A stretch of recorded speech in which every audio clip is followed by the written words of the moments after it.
All right. Good morning. Incredibly disappointed in losing the game against a really excellent team in Tennessee. Having an opportunity to go back and watch it,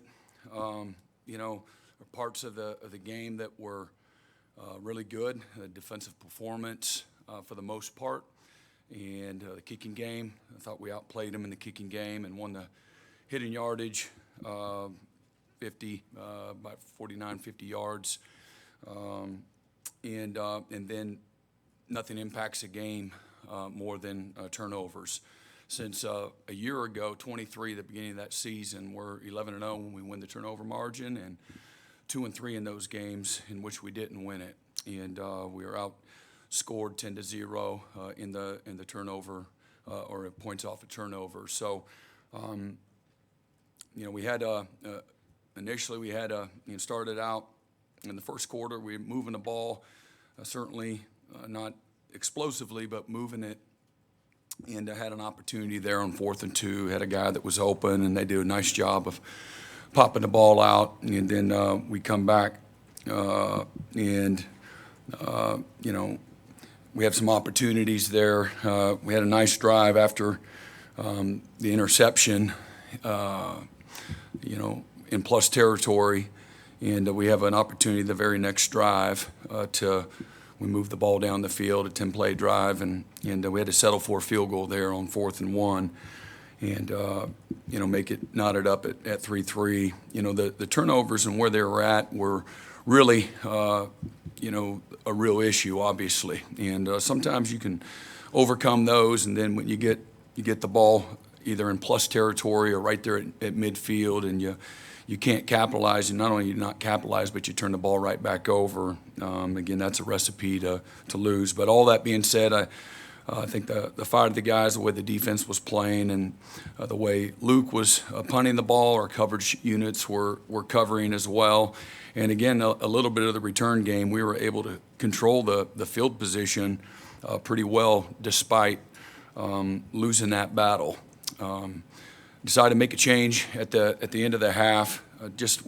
We're not in any kind of a rhythm offensively, and again, I just didn't feel like we were making good decisions in the scheme, and certainly there's lots of issues, for lack of a better word, and but making good decisions and putting us in a good position is part of everyone's job, and felt that maybe Mike could come in and spark us, and coming out of halftime, give him a little bit of playing time going into half, and then coming out of halftime. Did some good things late in the fourth quarter as he got settled in, and proud of the fight. Had a 10 and a 9-play drive there, late in the game, and gave us a chance there late. But we got to get better, and I know again that everybody knows that we're not playing very well right now on offense, and we've got to do a good job of putting our players in position. It's us, it's we, it's ours, and it's no finger pointing. We got to do a better job. It always starts with us as coaches, of coaching the details, of coaching the communication, making sure that we're putting them in a position where we can effectively, communicate, effectively, execute. And, that's kind of a basic expectation. And we've been incredibly inconsistent that way. So, there ain't nobody throwing anybody away. From a player standpoint, we've got to get guys better, and we got to develop them. And again, like I said, we've got to do a great job of putting them in a successful position. Then we got to execute within there too. And I always look at us first. Why are we not? And sometimes again, there's some real opportunities there. We're not making the right decisions consistently, and that it's hard to get into a good rhythm. It's hard to have confidence when you're not doing some of the things that you need to do from a decision making within the game. And so now maybe this will give us a better chance, moving forward. Believe in Mike. I made that announcement for lots of reasons. I certainly didn't want a decision like that to hang over anyone's head, and we got to get better. And and sometimes, maybe change is good. And as I expressed to Jackson, this is a moment. Jackson's going to have an amazing future and career. He's going to play this game a long time, and all of that will work itself out in due time. And that might be, pulling the trigger even on Saturday night. Just we know how the game of football is sometimes. So he's got to stay ready, and he understands, where he has fallen short in his responsibility. But anything that he puts on tape, to me starts with us, as a coaching staff. And so you're either coaching it, or you're allowing it. So we got to get better there, and think that maybe Mike will come in and, he's a very talented guy, not a really experienced guy, but he has certainly shown that he's got the right stuff to do it at different times since he's been here. And as I said, we had plenty of opportunity. We went blow for blow, with Tennessee. I felt in some ways encouraged, because it was a strong test, and although we fell short in the bottom line, and this is a results-driven profession, certainly I recognize that, but there's no doubt that we gave ourselves a chance, to not only compete but to win the game. And we needed some stuff to go right for us in the second half, and not enough things did, and you learn from it. And just like I told Jackson, man, that's a bad moment, that's a bad night, that's not a bad career. And so stay out of the gutter, and focus on getting better, and that's all of us. So the field position part of the game, not being able to score, we've been really good. We were tops in the country in the red zone, and certainly we didn't perform there well there offensively. And really, again, you can't get down there and not score. That's a huge part of the game, an opportunity to tie the thing up at 10-10, and that's not all on just the quarterback either. And the +1 run game is very effective in college in our conference. You'll see, Ole Miss or Missouri. Missouri's #1 in the country in red zone offense last year, and that's a big part of who they are.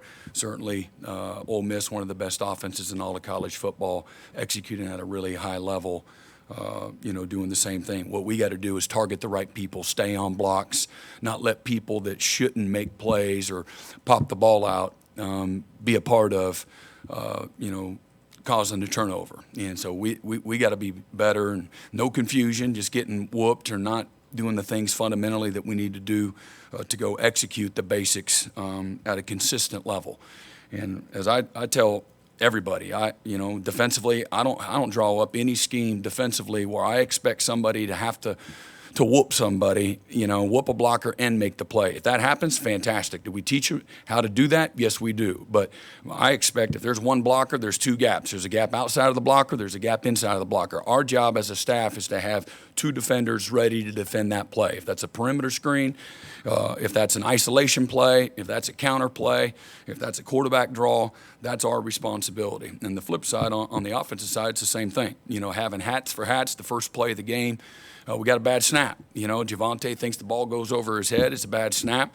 We got the thing hatted up. You got a split offensive concept where you have, half the defense has to move this way. We got half the defense has to be over here, and we got them outnumbered. If we're able to have a clean snap, a clean handoff, we're going to be up to the safety. And so that's what you want, from an offensive standpoint. But everything seems to be a little bit hard right now, not much margin for error when you're playing really good people, and it's only going to get more and more challenging. So we got to get better at the basics. I hate saying that nonstop, and, the basics will promote you and help you win a game when you do the little things right over and over and over, like stay off the ground and tackle the guy with the ball, and, you got to play physical. You got to move people. I thought early in the game, in the first quarter in particular, we were doing we played in a really good physical way offensively, and so there's some encouraging things there. But, we can't have, the issues that are keeping us from having any kind of continuity, and it's a little bit of everybody. And so we gotta get into a rhythm. Not a better time to do that than this week. Going on the road for the first time, maybe in some ways that'll be good. Well, our guys can focus in and galvanize. Going on the road, you've got to. Everything's a little bit different, and it's a different type of challenge, and I'm really excited about that. I know our players are as well. They recognize the challenge. They recognize, what needs to take place from a, getting better standpoint. But the safety, again, same thing, the basics. We get a false start when the ball's at the 4. Back it up to the 2. Don't love the play design whatsoever. That's not what we practiced, and that's what we called. We have some miscommunication. And we turn a guy free, and it tackles us, in the end zone. So that's what we get, and it'll continue to happen if we don't do a better job. And it's just not good football right there. But same thing, Now we're backed up. Now we got a kick, and I thought Zach Schmidt was fantastic. We're kicking off from our 20, and next thing you know, they possess the ball at the -6 yard line. So. That's another great example. Luke Elzinga averaged over 51 yards a punt in 7 punts. Did some really good things there. Again, Peyton Bowen had 30 yards returning, which doesn't sound like a lot, but Tennessee gave up 8 yards total in returns last year. So really did a fantastic job. And again, our coverage units, as I said, going against a really explosive special teams unit, they did a fantastic job, really answered the bell. Again, as I said at the beginning, I thought defensively there's a lot that you can build on. I love the energy. I love the focus. And probably most of all, outside of the discipline and the structure, I like the physicality that we played with, the hunger, the depth of players that played. Obviously, that side of the ball, we lost Kendall Dolby. Just my heart breaks for him.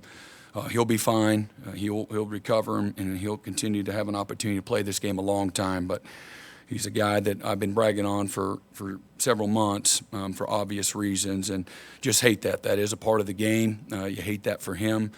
But, he's going to have a surgery, I believe, here probably as soon as tomorrow. And then defensively, playing, the depth of the players, other than Kendall Dolby, we really haven't had a lot of issues from an injury standpoint. And so that shows. And with the depth of the guys, we played a lot of good players, young players rather, early in that game to try to counteract Tennessee's philosophy and playing fast and getting a lot of snaps. And so I thought that was a great strategy, on the defensive staff's part. And again, from top to bottom, I thought they continued we gave up a couple of big plays that you can't do in a game when there's not much margin for error. And we lost some leverage and coverage that, again, he's by himself. He's got a defender underneath that is going to give him a little body presence for the skinny and for the flat, but he's got to play post-bomb all by himself. And so on that particular play, they did a nice job of beating us and executing at a really high level. But again, like I said, great frustration. Just certainly you don't let it carry over. You let it fuel you and drive you. But that's a game that, if we play a little cleaner, we have an opportunity to take it into the fourth quarter and have a chance to win against a really good team. And to me, if we just get incrementally better, don't turn the ball over, play, physical, play with great effort, and everything else that has been good continues to get better. Again, like the defense, like our kicking game, we'll have a chance to be competitive and win every single game that's on our schedule. If we don't do those things, we'll continue to be frustrated and it won't be good. So as I told the team yesterday, this is if we win the game, it's going to be because of all of us. Everybody plays a part in helping us win. And right now, again, the depth of experience and the depth chart of capable players, rest in really two areas, and that's on defense and the special teams. And and we know why we're where we're at. I don't need to promote that any more than it needs to be. That it already has, offensively, and that matters. But it ain't not an excuse. You got to get better, and so that starts with us as a staff. We got to be better, point blank, and then we got to execute. What's called, and so we got to be persistent. We got to be determined, but we got to stay together. That is the most important piece of that. And because again, as I said, the challenges are only going to become greater as we continue to play. It's all hard, and it's all good though. I don't shy away from that whatsoever. And I think it's a great opportunity. That's how I look at it, and a great story of overcoming. That's to me ultimately how we're all defined, is what we're able to overcome. I got a great opponent, and I say that great history and tradition, and Auburn University, what Coach Freeze has been able to do throughout his career. Obviously, he's cut his teeth on really good offenses, and they've actually played really well other than turning the ball over. And, a year ago, again, lifting up the cushion, so to speak, and looking at them from a year ago, they went to a bowl game in their first year and played several opponents right down to the last drive or so of the game, and rushed for just under 300 yards against the University of Georgia, and it's a one-score game all the way to the end, and had Alabama beat if it weren't for 4th and 35 or whatever it was a year ago. And again, I can imagine the frustration level watching them in their first couple of games. Lost to a scrappy Cal team, by a touchdown, and then last week losing to Arkansas, turning the ball over 5 times. Again, you're not going to win games if you're losing the turnover margin. As I said, when we've won the turnover, I think we're one of the best in college football in turnover margin. We're +7, which makes us first in the SEC and second in the country. We're first in the country in forcing turnovers.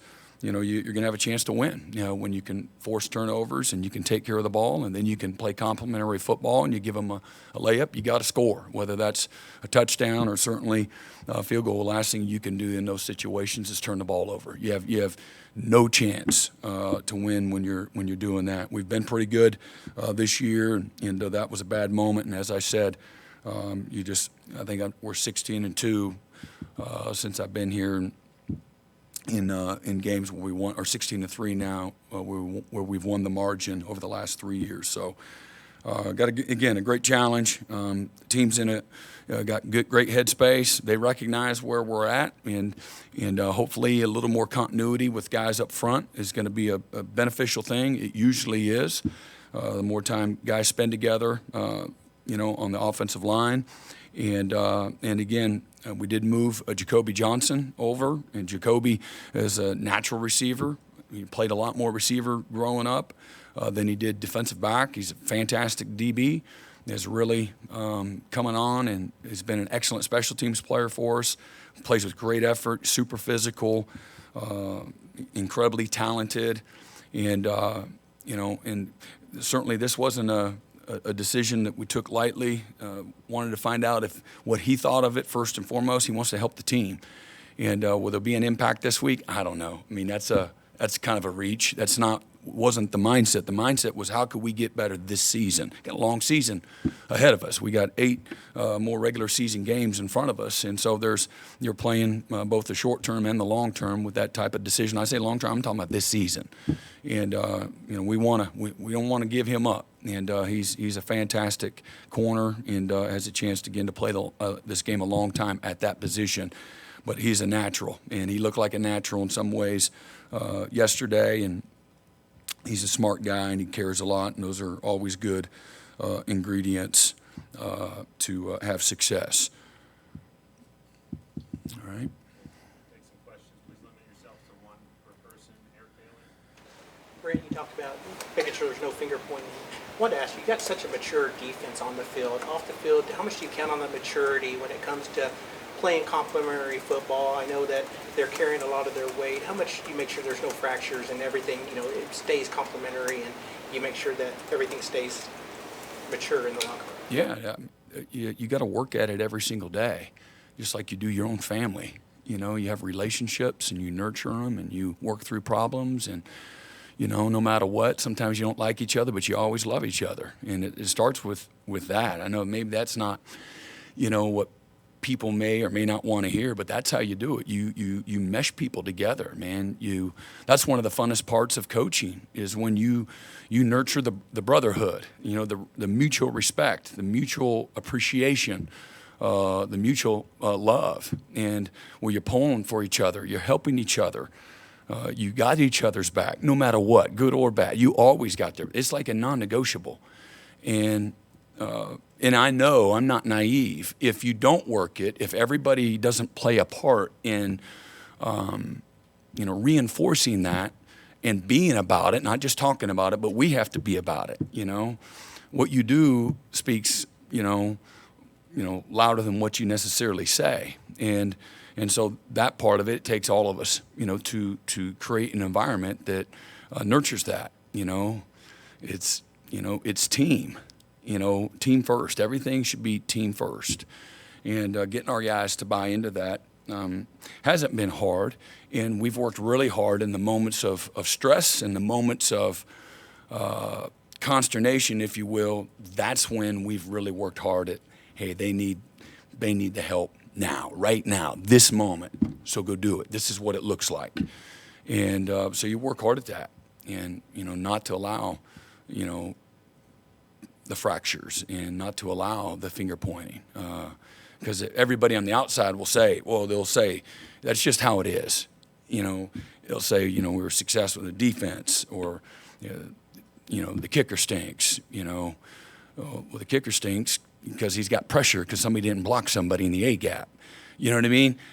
Not that happened, but my point is everybody else wants to divide, and that's a recipe for disaster. And so this is when I think it, this is me personally, but this is when I think that we let our light shine, man. This is when it'll reveal who we are, but it'll be for all the right things that are going on.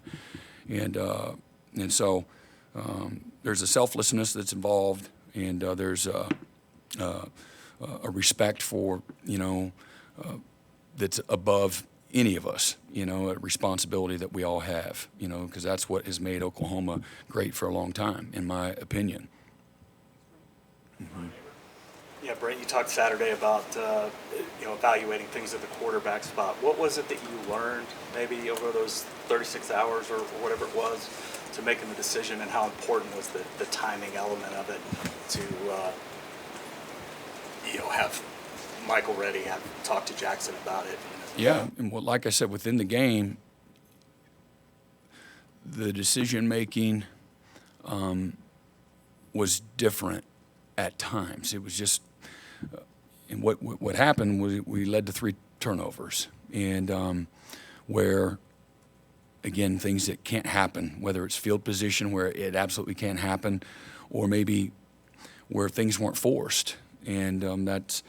And then some of the other basic decision making, where I know what the rules are and we're not doing what the rules are, and that happens sometimes. And for us in that game, in that moment, just felt that I don't know if we can, quote unquote, recover from it in this particular moment, and didn't really want to have the tolerance. It was just getting away from us, and if it was still 3-3, you might be able to tolerate it. And like I said, we had the first turnover, and we turn right around and we go down, on a 10-play, 55-yard drive. I wish we could have scored a touchdown there, but we're able to overcome, in that situation. But that played a big part of it. Field position, being in plus territory, right there at midfield, and then we turn it over on defense, and they get it right back, and we're just giving it to them on another one. And then, the conversation is like, like I shared, I'm like, look, Danny Stutzman, if he's supposed to come off the edge and he doesn't, and now the quarterback breaks contain and runs 35 yards for a touchdown, and then he comes back the next drive and we don't cover the vertical, you're supposed to play him in vertical hook technique and carry the seam down the middle, and you don't do it. He doesn't do it, and they throw it for 50-yard touchdown, and then comes back and, gives up another explosive play because he's just not doing what he's supposed to. His butt's coming out.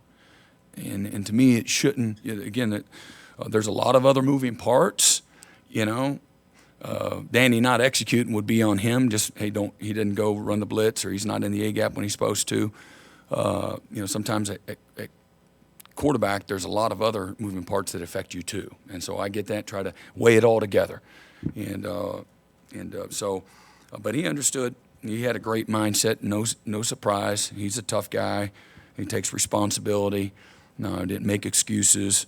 As we know, we've seen lots of different scenarios go down, and put your head down and get better. That's it. That's what you can control, and so he's doing that. Mm-hmm. Yeah, Brent, sort of what you were just talking about, making a change in the middle of a game.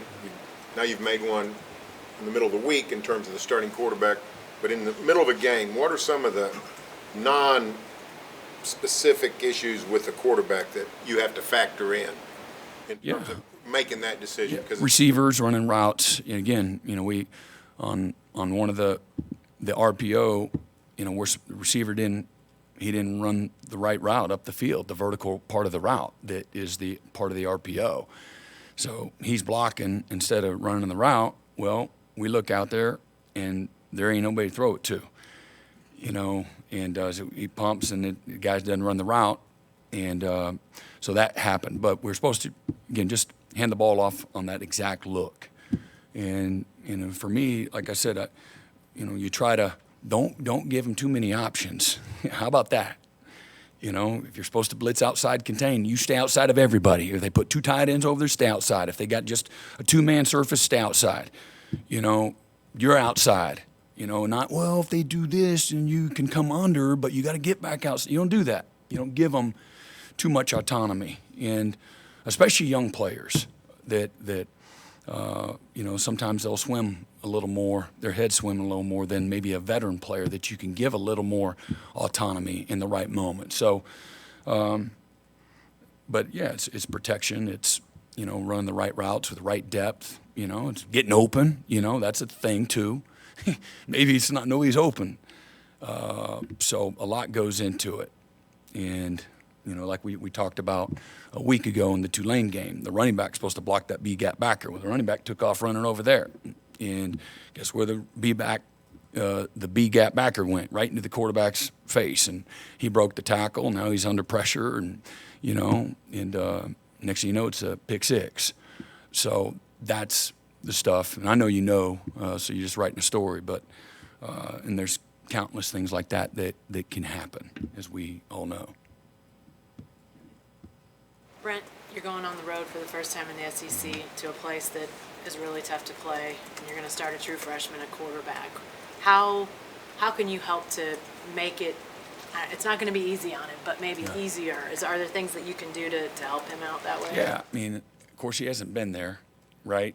So I say that all the time. We, as coaches, got to be the headlights for our players. They've never been, a 2-year veteran yet. Mike hasn't. He hadn't played a whole bunch of college football. He hadn't been to that stadium. So you try to paint the picture, an adequate picture, and then you pump in the crowd noise, and then tell him to focus on things that you can control. And try to get him, if he's a strong-minded guy, he'll do that. Think about the process, think about managing things from the right way. Don't try to do too much and all those kind of things. And then let the players around you help you, and then the coaching staff help him as well. But he'll have to bear, a heavy burden like a lot of guys. And so you try to coach him and prepare him, in a week's period of time. But we've been talking about going to Auburn for several months. So if he's been paying attention, this isn't the first time he's hearing about it. Hey, Brent. Heard you last night talking about the RPO stuff, and you just told Barry about it too. I'm wondering, just from a coaching perspective, is there a way to simplify those type of plays, or is it one of those things that young guys, they just have to get more reps with RPOs? Like, I guess. Yeah, I think some guys are more natural. Sometimes it's the pitcher's so clear because the guy beat his guy. He got off press coverage, and he snapped it up. He snapped it off, and he's in a great position, and the pitcher's super clear, super fast. And then sometimes the guys, their mouthpiece is in their way, and he can't get off, press coverage, and now everything is, we got the right coverage, but we don't got the right route. And then sometimes I don't think complicated, but we can uncomplicate it and tell them to hand the damn ball off. And you don't have to, RPO to have a good play. And so we don't have. It's not like we have every plays in RPO. Tennessee pretty much was, and they're running it really well. And some of their issues, it all ain't the same. You'd like to say it is, but it's not all the same. So, but we can. I don't think that it's a complicated concept at all. There's pre-snap anticipation. People are going to show you one thing pre-snap and change it post-snap. And try to get you. I like to do that on defense. I think that's a real thing. And and people are doing that a lot. Man, don't overcomplicate it on this side. And sometimes that's not happening. And sometimes we're just not executing, well enough. And sometimes you say, hey, man, you should have done this last week. Man, there's 2 times you should have done this. And then sometimes a young player, they might say, okay, well, the next game I'm gonna, no matter what. And it's like, well, that's not the time to do that, actually, and then you start forcing things instead of letting it come naturally. So I just believe that in some ways, less is more. Don't give too much autonomy. Hey, do you want me to blitz the running back and stay outside of him, coach, or do you want me to come underneath him? Like, you should tell him. Sometimes you might say, hey, just beat him either way. We have you protected either way. And sometimes, no, you got to come underneath him so the quarterback moves off the spot and he'll go right to the rush. Like, you need to be specific, that you can't leave it to chance. I just don't think that's a good strategy. Mm-hmm. Brent, you said the offense, the physicality has been there at times, just not consistently across. Is that something is that experience piece lacking, that you need to experience? Yes, it's practice. It's practice. It's confidence. It comes from practice, doing it right. There is, when you're experienced, you look at the defense, and I go back, and you like to say, well, I know we were terrible coaches 2 years ago. We had terrible results, so you can't coach. And then 2 years later, it's better. And the number one ingredient to me is the confidence and the experience, the depth of knowledge that the players have. And so they can execute the plan. They can think ahead. They can anticipate. They understand where all their help is on coverage and in the run fit. They understand the strategy, trying to show them one thing and then do another. They get that. They don't get overwhelmed in all of those really fast, tight moments that the game's going to give you. And young guys a lot of times will get overwhelmed. Same thing, everything. I think the line of scrimmage is the hardest positions to play because everything happens so fast. There's not the margin for error. If you're a linebacker, you're off the line of scrimmage, give or take 5 yards. You can false step and still try to regain leverage. Maybe I guessed it was run, but it was pass. I have time to recover. When you're at the line of scrimmage and you step wrong, you say the wrong thing, everything happens so fast, everybody's on top of you right now. And so, to answer your question, it's the experience, it's the availability, how long you've been practicing, all that kind of stuff. All that stuff adds up. Brent, you showed a lot of defense, or you showed a lot of players on defense against Tennessee, and a lot of guys played well. Coach Freeze has been playing some pretty good offense for a long time, 400 yards. I know they've turned the ball over. Talk about that matchup, because that's a game. They got excellent backs. They've got 3 starters back from a year ago up front. They've got really good, long, athletic, strong tight ends. They use tight ends. They use multiple backs. Hunter's a fantastic player, a really good football player. His play design is really good. I think it's elite. Their presentations, and they've got a year ago they didn't have the receivers that they have now. And so they're trying to get into rhythm, and their RPO opportunities are there.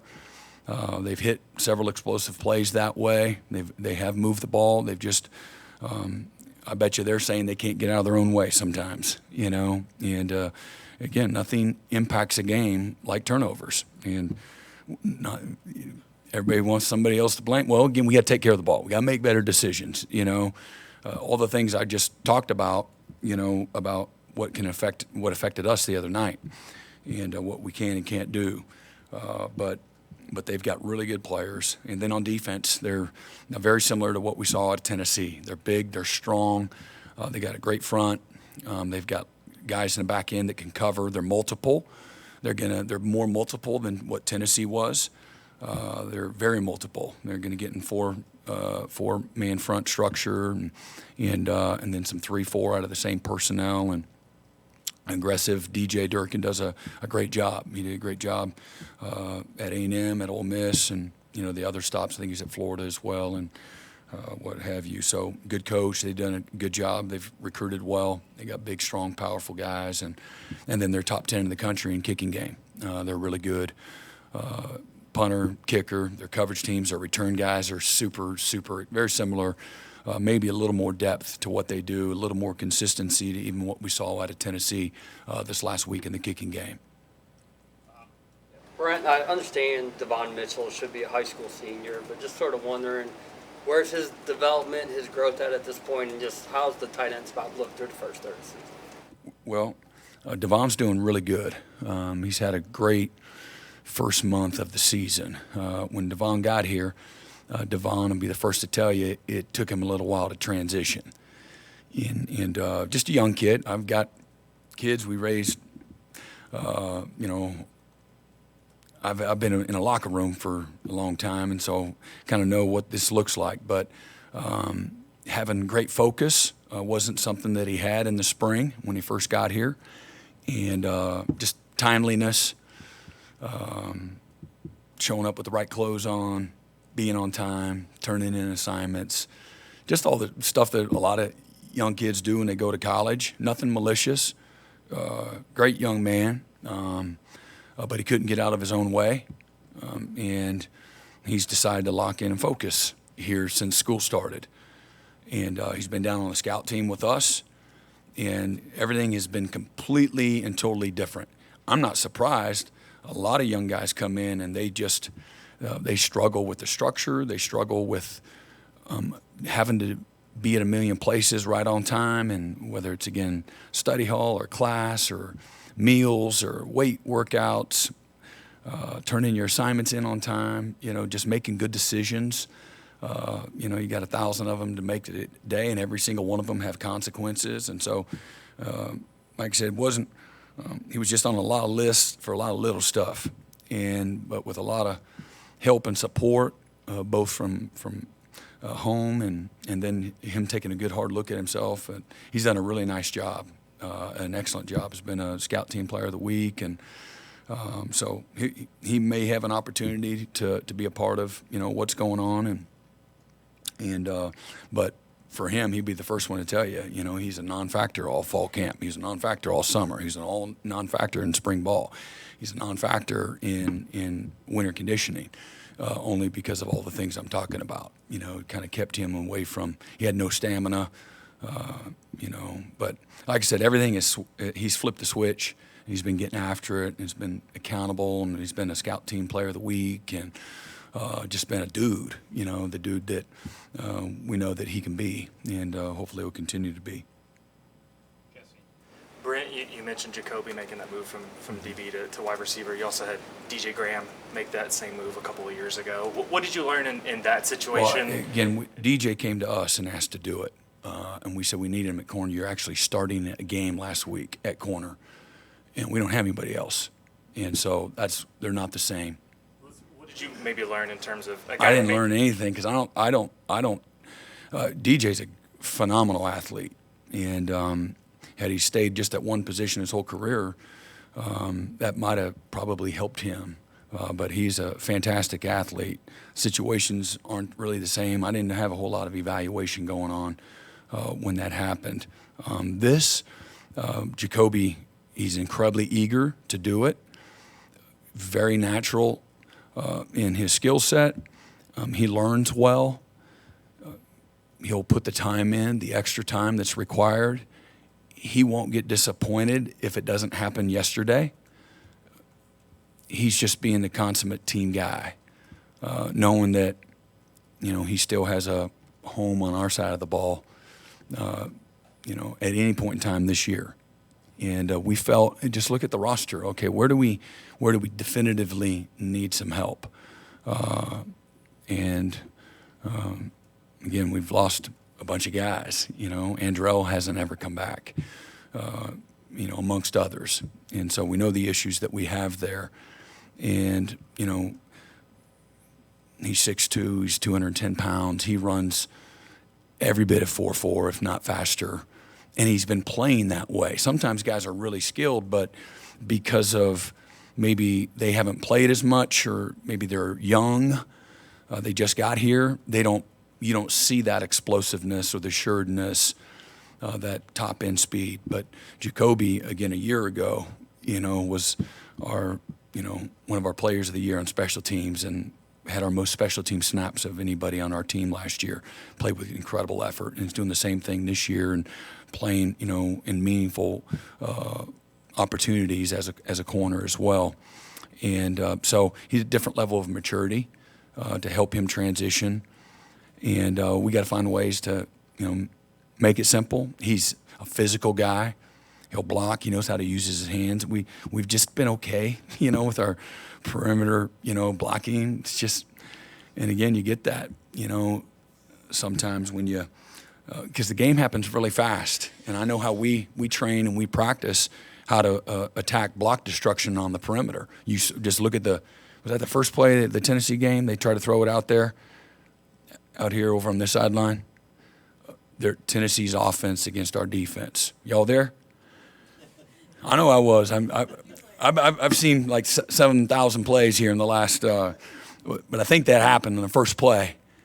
And if you remember, in 2021, on the first play of the game against Texas, they throw a little screen right out there, and they housed it. And you got a freshman DB trying to set an edge that was unsure of himself, didn't set an edge, and he gone. Well, you saw out here the same freshman DB that's now a senior on that same play, him and the other defender, man, set an edge, and it was a tackle for loss right out the gate. And so I use that, to parlay into what you're asking.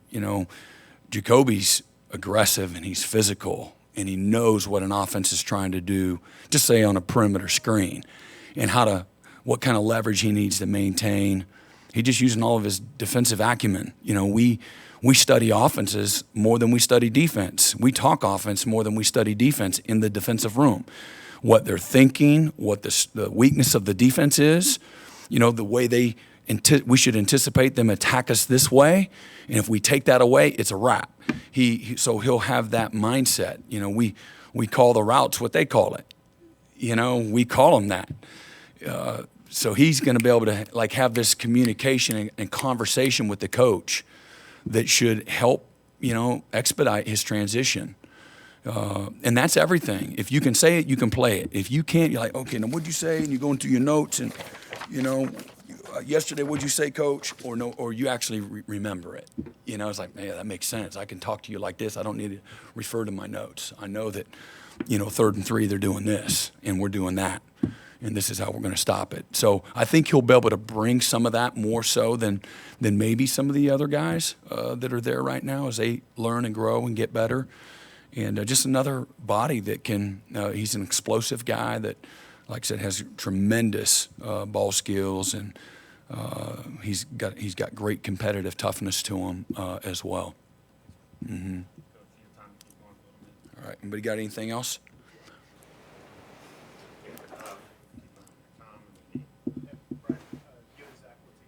At Clemson in 2016 when you guys had played at Auburn. He recalled that there was a moment where you gave him a signal and he called in the wrong play and you started yelling at him, but it wound up in an interception. Do you recall that exchange? And what do you remember about coaching in that stadium as a visiting coach? It's electric. They've got tremendous, tradition and pageantry. They'll be deep. They're hungry. Very much like what we saw out here. Our fans were absolute. They were just amazing. And it'll be an environment like that. I do remember that moment. And sometimes you got to overcome your coaching. And things don't always have to be perfect. So good for him. Yeah, he put us in a great call. No surprise. Brett, while the quarterback change is logical and understanding, it couldn't have been simple or easy. I can't imagine that. Jackson continues to make just an inordinate amount of mistakes you wouldn't expect, but my bet is he hadn't lost the ability to play quarterback. Unlike all these ballyhoo quarterbacks who've come in before, he's struggling to get some opportunities. I mean, I don't need to tell you the lack of offensive direction and the non-existent run game, the O-line problems, in his face and all that. How does that factor into all of it? And I assume all that was part of the discussion with your quarterback? Yeah, absolutely. Everything that you just said goes into all of it. And a lot of it was things had not been easy through the first part of the season.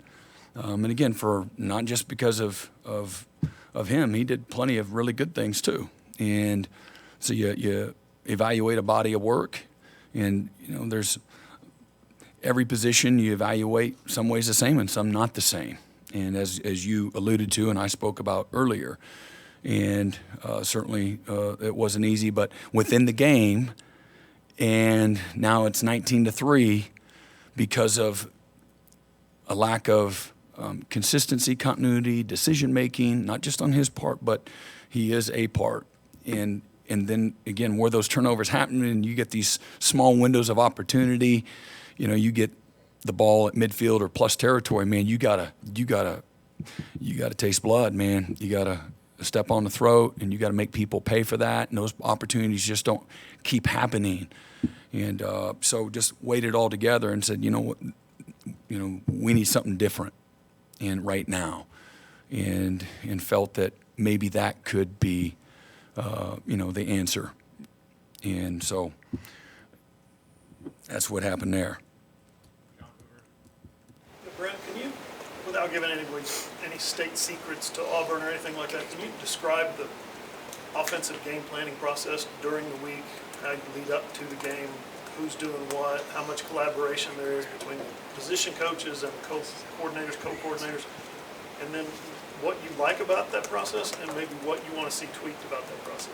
Well, that's a long conversation, but it is everybody, and you use depth of experience, and then there's an evaluation for this is what we have, this is where we're at, this is what we do well, this is what we don't do well, this is what we need to do better.